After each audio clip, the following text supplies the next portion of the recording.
In Egypt, the Muslim Brotherhood is calling for more protests today after the deadliest day of violence since Mohammed Morsi was ousted last week. Holly Williams is in Cairo. Holly, good morning. Good morning, Anthony. Scores of people have been killed here in Egypt in a week of violent protests. Now, in an attempt to restore calm, the country's interim president has announced fresh elections in around 6 months' time. But the situation here in Cairo is changing very quickly, and there are real fears that Egypt is descending into chaos. Outside the barracks of the Republican Guard in Cairo, protesters face off with the Egyptian military. Deep divisions in this country have erupted onto the streets again. These men are supporters of Mohammed Morsi, the democratically elected president who was ousted by the military last week.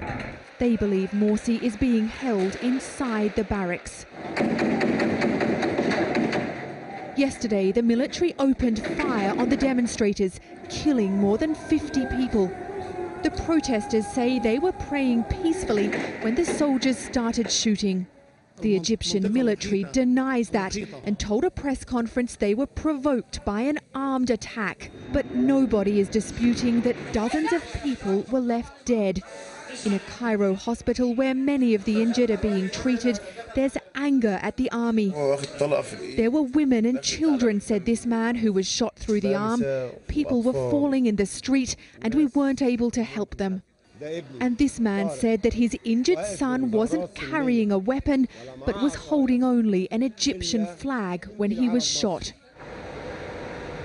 Supporters of the deposed president, Mohammed Morsi, are organising more big protests today. They say they don't want new elections, but instead want Morsi reinstated.